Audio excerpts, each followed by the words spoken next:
Simultaneously हात डोळा तोंड असं हे सगळं हलवायचं आणि त्या दृष्टिकोनातून हे चॅलेंजिंगच होतं मला. दोन तरुण जीव एकमेकांच्या प्रेमात पडलेत. अरे वा, ज्या पुरोहितांकडे आपण यांना पाठवलं होतं मुलीला एस्पेशली तिच्यावर चांगले संस्कार व्हावेत म्हणून आपण त्याच्या योग्य अयोग्यमध्ये आत्ता शिरूया नको, कारण शेवटी सिरियल म्हटलं, मालिका म्हटलं की त्याच्यात सगुण आणि दुर्गुण अशा दोन्ही पद्धतीची पात्र असावी लागतात. नमस्कार मित्रांनो, मी अंकिता शिंदे. इट्स मज्जामध्ये तुमचं स्वागत. बरं, आज मी आली तुम्हा सगळ्यांच्या लाडक्या मालिकेच्या सेटवर, म्हणजेच रमा राघव या मालिकेच्या सेटवर, आणि माझ्यासोबत आहे तुमच्या आवडत्या जोडीचे दोनही बाबा. सो कसे आहात तुम्ही दोघे? नमस्कार. नमस्कार. आम्ही दोघं छान आहोत. आम्ही दोघं खूप जुने मित्र आहोत, त्यामुळे इथे एकत्र काम करायला मजा येते. त्यात आम्ही विरोधी पार्टीत होतो इतके दिवस, आता आम्ही एका पार्टीत आलोय, आता व्याही झालोय. आता व्याही झालोय. त्यामुळे आता उत्सुकता आहे की पुढे काय होईल, कारण आतापर्यंतचा ट्रॅक हा खूप मिक्स्ड मिठाईचा होता की ज्याच्यामध्ये खूप छान गोड क्षण होते लेकी बरोबरचे, घरातले. मग आता जे व्याही झाले त्यांच्या बरोबरची काही आपण म्हणतो ना एक खिटपीट होती, जरा थोडंसं गोंधळाचं वातावरण होतं, भांडणही झालं, आणि आता सगळं छान गुळपीट झालेलं आहे. त्यामुळे लेट अस सी. अगदी सर, तुम्ही म्हणालात व्याही झाला आहात आणि तुमच्या घरी सून आलेली आहे ऑफिशियली. आता थाटामाटात लग्न वगैरे पार पडलंय, फायनली पुरोहितांकडे रमा आलेली आहे. सो काय सांगाल, राघवच्या बाबांची काय भूमिका असणार आहे?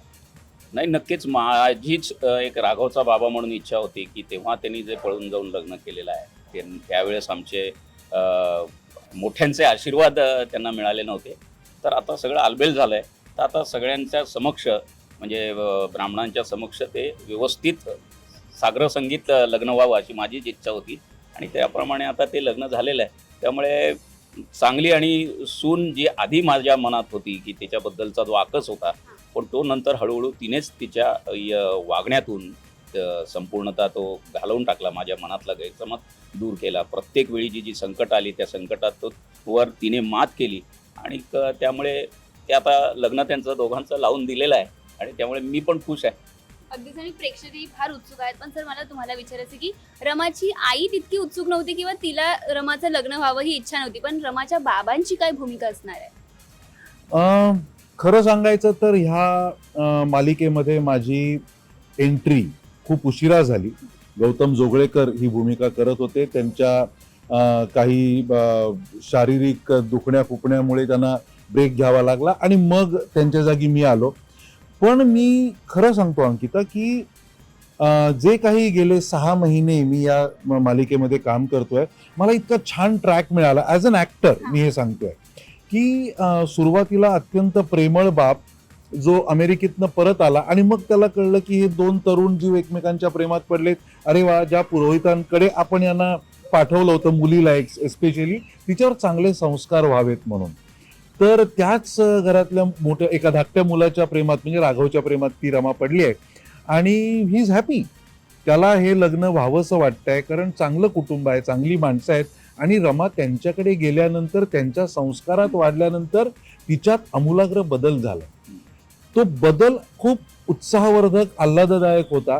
पण इथे जो मधला काळ हा गिरीश परांजपे भारतात आणि नाशिकमध्ये नव्हता, त्या काळामध्ये लावण्यानी ज्या काही कुरापती केल्या आहेत किंवा जी काही कारस्थानं केली, त्या सगळ्यामुळे पुलाखालून इतकं पाणी गेलंय की अत्यंत घरोबाचे संबंध असलेले पुरोहित आणि परांजपे ही कुटुंब आता एकमेकाचे, रादर सुरुवातीला पुरोहित, कारण ते खूप दुखावले गेले, त्यांच्या विरोधात खूप कारस्थानं लावण्यानी केले, ज्याची तिची स्वतःची कारणं आहेत. आपण त्याच्या योग्य अयोग्यमध्ये आत्ता शिरूया नको, कारण शेवटी सिरियल म्हटलं, मालिका म्हटलं की त्याच्यात सगुण आणि दुर्गुण अशा दोन्ही पद्धतीची पात्र असावी लागतात. पण तिने केलेली कारस्थानं जिव्हारी लागण्या इतका हा गजानन पुरोहित, ज्यांना मी गुरुजी म्हणतो, पाया पडतो, तो खुद्दार आहे, स्वाभिमानी आहे. त्यामुळे तो की ज्या मुलीची आई अशी कारस्थानी आहे, तिची मुलगीच मला नको. मग त्यांना कळतं की जे प्रेक्षकांनी बघितलेलं आहे की त्या सगळ्या ओघामध्ये मी त्यांना सांगतो की अहो हे घर मीच तुम्हाला मिळवून दिलं आहे आणि जे काही आहे ते शेवटी रमाचंच असणार आहे, जे आमचं आहे ते, आणि पर्यायाने राघवशी लग्न झाल्यामुळे राघवचं असणार आहे. सो ह्या बॅकड्रॉपवरती सुद्धा त्यांचा स्वाभिमान त्यांना तिला स्वीकारू देत नाही. आता गडबड अशी आहे की त्यामुळे दुखावला गेलाय रमाचा बाप म्हणजे गिरीश परांजपे सुद्धा, की मी इतकं हातापाया पडून तुम्हाला विनवणी करतोय, जी मुलगी तुमच्याकडे राहिली वाढली, तुमच्याकडे सगळी मंडळी तिच्यावर प्रेम करू लागली, आज तुम्ही तिला सून म्हणून नाकारताय. आता तुम्हाला मी माझी दुसरी बाजू पण दाखवेन आणि आता तुम्हाला माझे दुसरे रंगही कळतील. आतापर्यंत मी खूप सरळ साधा सोपा छान तुमच्याशी वागलो, पण आता मीही बघतो की राघव कसा रमाशी लग्न करतो. ह्या सगळ्या भानगडीमध्ये तो काही पाताळयंत्री नाहीये गिरीश परांजपे. तो एक सज्जन माणूस आहे ज्याची इच्छा होती की चांगल्या घरात आपली मुलगी सून म्हणून जावी, पण ते शक्य होत नाही आणि मग कुठेतरी त्याचा स्वाभिमान डिवचला जातो. म्हटल्यानंतर तो एका पॉइंट पर्यंत आपल्या मुलीपर्यंतच सीमित राहतो. लावण्याचं कसं असतं की ती त्यांच्या घरात आग लावायचा प्रयत्न करते, पुरोहितांच्या घरामध्ये सगळ्यांना त्रास होईल असं काहीतरी करायचा प्रयत्न करते, आणि या तिढ्यामध्ये रमा आणि राघवचं प्रेम जे इतकं घट्ट आहे की ते एकमेकांबरोबर पळून जाण्याचा प्लॅन आखतात आणि रमा पळून जाते. ह्या सगळ्या परिस्थितीमध्ये आता जो एक मोठा बिझनेसमन आहे, ज्यांनी त्याच्या सासऱ्यांचा बिझनेस वाढवलाय, त्याच्या इगोला कुठेतरी धक्का लागतो आणि मग तो रमाला म्हणतो की माझ्यासाठी तू मेलीस. इथे हे म्हणून तो थांबतो. प्रॉब्लेम लावण्याचा आहे, जी आज तागायत त्यांच्या घरामध्ये कुरापती काढतीये किंवा त्रास देते, कारण तिचा मोटोच वेगळा आहे. आणि तो मोटो खरं म्हणजे अजून ह्या कुणाला किंवा खरं तर मलाही माहीत नाहीये, जो कदाचित प्रॉपर्टी हा विषय आहे आणि आपल्या हातनं आपली मुलगी जाते की काय. अगदीच सर, पण मला तुम्हाला हा प्रश्न विचारतो की मालिकेत तुमची भूमिका ही वेगळी आहे आणि फिजिकली चॅलेंज असलेली भूमिका आहे. मग ती करताना आम्ही तुम्हाला मगाशी पाहिलं की ते तसे सीन्स करणे किंवा ते थरथरणं, इतकं सगळं असं भूमिकेसाठी ही मेहनत घेणं किंवा ती भूमिका करताना कसं करता, ती भूमिका ती निभावणं किती अवघड आहे किंवा किती आव्हानात्मक. अवघड तर असतं. कुठली भूमिका करताना एक थोडंसं टेन्शन असतं, आणि विशेषतः असं समजा काही व्यंग वगैरे असेल तर त्या दृष्टिकोनातून काही भूमिका येतात, तर ते प्रत्येकाला, तर त्या दृष्टिकोनातून मी डॉक्टरला सुद्धा भेटलो होतो की काय पद्धतीने समजा असं अर्धांगवायूचा झटका येतो तर काय काय होऊ शकतं त्याच्यात, तर त्याच्यात बोलणं स्टॅमर होऊ शकतं, तर त्या दृष्टिकोनातून मग डोळा आहे सायमल्टेनियसली, हात डोळा तोंड असं हे सगळं हलवायचं, आणि त्या दृष्टिकोनातून हे चॅलेंजिंगच होतं मला. मिळाली ही भूमिका तर मी खरंच आभार मानतो यांचं, सगळ्यांचे चॅनलचे. आणि तर ते करताना म्हणजे अर्थात डिरेक्टरसुद्धा आहेत, ते मदतीला होते, त्यांच्या दृष्टिकोनातून त्यांनी पण मला मदत केली. आणि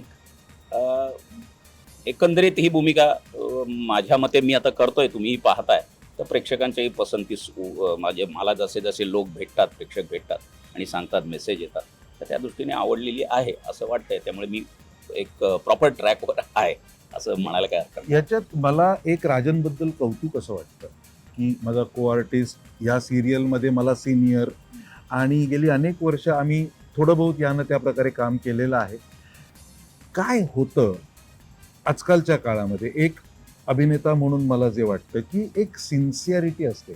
मुळात जेन्युइनली आपण जे करतोय ते उत्तम कशा पद्धतीने करता येईल, आपल्या संपूर्ण कुवतीत राहून, कारण प्रत्येकाची एक मर्यादा असते, ती सांभाळत त्याच्यात सगळ्यात जास्ती कसं काय देता येईल हे पाहण्याकडे जेव्हा एखादा अभिनेता पूर्णत्वाने लक्ष देतो आणि त्याची पूर्वपीठिका ही कुठेतरी एक काम केलं, एखाद्या स्पर्धेत भाग घेतला आणि मग अचानक कॅमेऱ्यापुढे एखाद्या सिरियलमध्ये एखादी भूमिका मिळाली, असं न होता ज्याला आपण ग्रूमिंग म्हणतो इंग्लिशमध्ये, किंवा ज्याच्यामधून आपली प्रगती आपण आणि आपल्या आजूबाजूचे कलाकार आणि दिग्दर्शक यांच्या मदतीने आपण घडवतो, त्या मुशीतनं राजन आलाय. नाटक केलेला माणूस आहे. त्यामुळे जसं तो म्हणाला की मी डॉक्टरकडे गेलो, मी चौकशी केली की अशा अवस्थेत काय काय होऊ शकतं. सो हे फार क्रेडिटेबल आहे. हे आज वाईट अर्थाने मी म्हणत नाही, पण हे खूप विरळा व्हायला लागलाय. अगदीच, आणि त्यासाठी खरंच तुमचं कौतुक आहे आणि म्हणूनच कदाचित त्या मालिकेला इतका चांगला प्रतिसाद मिळतो. आणि विशेष आता लग्न सोहळा झाल्यामुळे जास्तच प्रेक्षक वळले आहेत मालिकेकडे. सो आपण जाता जाता तुम्ही प्रेक्षकांना काय सांगाल? तुम्ही आधी सांगा. प्रेक्षकांना काही नाही, सोमवार ते शनिवार बघत राहा. लग्न तर पाहताच आहे, सागर संगीत सगळं लग्न होत आहे, संगीत आहे, मेहंदी आहे, हळद आहे, या सगळ्या गोष्टी तुम्हाला बघायला मिळणार. तेव्हा नक्की पाहत राहा, सोमवार ते शनिवार कलर्स मराठीवर, रमा आणि राघव. खूप मेहनत घेत आहेत सगळेच जण, अगदी प्रोड्युसर्स पासून डिरेक्टर्स पासून ते अगदी स्पॉट बॉय पर्यंत सगळे अभिनेते मेहनत डेफिनेटली घेतोय.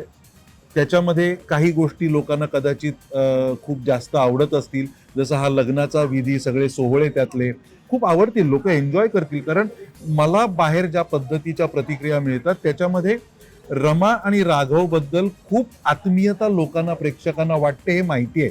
म्हणजे ज्या वेळेला मी तिच्यासाठी गुरुजींच्या समोर गुडघ्यावर आलो होतो त्यावेळेची रिॲक्शन, आणि नंतर त्याच माझ्या मुलींनी पळून जाऊन लग्न केल्याचं कळल्यानंतर, तिच्या नावाने आंघोळ केली म्हटल्यानंतर लोक म्हणतात असं नका हो वागू रमाशी, चांगली आहे बिचारी.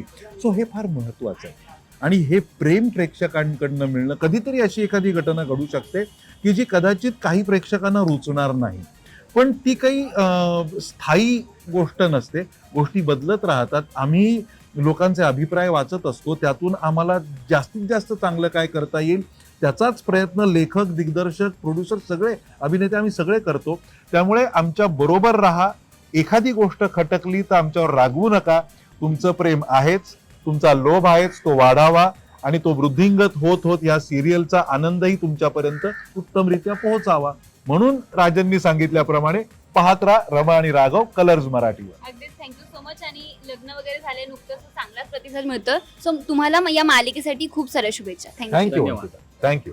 मराठी चित्रपटसृष्टीतील लेटेस्ट अपडेट्स आणि गॉसिपसाठी आमच्या चॅनेलला सबस्क्राईब करा आणि बेल ऐकन दाबायला विसरू नका.